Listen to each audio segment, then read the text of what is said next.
আমি এই চমৎকার লোকেশনে আছি। এই চমৎকার লোকেশনটা হচ্ছে ওয়েলসের সোয়ানজি সিটি। সোয়ানজি সিটি হচ্ছে ওয়েলসের কোস্টাল সিটি এবং ওয়েলসের মধ্যে সেকেন্ড লার্জেস্ট সিটি। যে সিটিতে মানুষজন বসবাস করে 2,50,000-এর বেশি মানুষজন।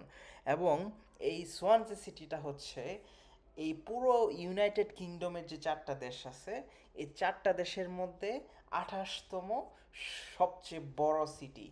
তো যাই হোক, এটা যেহেতু কোস্টাল সিটি বলা হয় এবং সিটিটা 19th সেঞ্চুরিতে কপারের জন্য অনেক বিখ্যাত ছিল এবং ধীরে ধীরে এই সিটিটা অনেক ডাইভার্সিটি পেয়েছে এবং এখানে অনেক বাংলাদেশি মানুষজন বসবাস করে।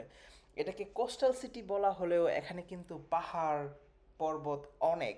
আপনার যে চমৎকার বড় বড় মাউন্টেনগুলো আছে সেগুলো আপনার মনে অনেক বেশি প্রশান্তি দিবে, কেননা এই মাউন্টেনগুলো দেখতে যেমন সুন্দর, আপনার ওখানে গেলে একটা প্রাণ ভরে একটা নিঃশ্বাস নেওয়ার মতো একটা জায়গা পাবেন।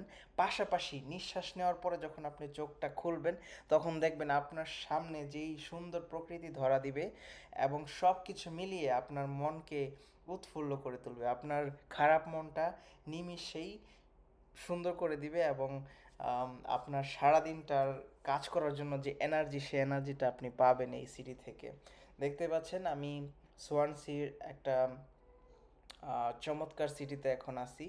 এই সিটিটা হচ্ছে আম, আম, কার্ডিফ, যে ওয়েলসের রাজধানী, এই কার্ডিফ থেকে বেশি দূরে না। আপনি 1 আওয়ার ড্রাইভ করলে এই জায়গাটাতে চলে আসতে পারবেন। এবং এই জায়গাটা সবচেয়ে বেশি আমার কাছে যেটা ভালো লেগেছে, আমি এখানে স্টপ বাই করেছি বিকজ এখানে যে পাহাড়টা, আর এটা অনেক সুন্দর লেগেছে আমার কাছে। পাশাপাশি এই রাস্তাটা, এই যে আমার পিছনে ঠিক যে রাস্তাটা দেখতে পারতেছেন, এই রাস্তাটা একটু মানে এরকম জিগজাগ করা আর কি। যেরকম এই যে এখান থেকে রাউন্ড পিছন দিয়ে হয়ে গেছে, ওই রাস্তাটা উপরে গেছে আবার ঠিক উপর দিকে ওইভাবে ওই পাহাড়ের সর্বোচ্চ ওরা উপরেও কিন্তু রাস্তা আছে। আমি যখন উপরে গিয়েছিলাম তখন ভাবলাম আরেকবার ড্রোন ওড়ে নিচের রাস্তাটা আবার নেই। ভাবলাম যে না, এখন ওড়াবো না, নেক্সট ডেস্টিনেশনে চলে যাই। তাই এটা করা হয়নি। বাট অনেক সুন্দর একটা সিটি। আপনার ওই যে পিছনে যে ব্যাকগ্রাউন্ডে পাহাড়টা দেখতে পারতেছেন, এটা আরও সুন্দর। এবং সবচেয়ে বেশি আশ্চর্যজনক ব্যাপারটা হলো কি, এই পাহাড়ে, এই ঢালু পাহাড়ে আপনি তো উঠতে পারবেন না, এটা 100% শিওর। কিন্তু এই পাহাড়টাতে ওই যে ছোটো ছোটো ভেড়াগুলো ঠিকই উঠে যায়। আমি নিজে নিজে নিজেকে প্রশ্ন করতেছিলাম এইটা কিভাবে সম্ভব। মানে ভেড়াগুলো সুন্দর করে উঠে যাচ্ছে, মানে আমার কাছে জিনিসটা দেখতে আশ্চর্যজনক লাগছে। এই যে দেখেন রোডটা সুন্দর করে এভাবে বিলি করে উপরের দিকে উঠে গেছে, আবার ঠিক এরকম যেভাবে বাঁকা দিচ্ছে, আবার পরবর্তীতে সামনের রোডটা আবার এরকম করে বাঁকা দিয়ে ওই পাহাড়ের উপরে চলে গেছে।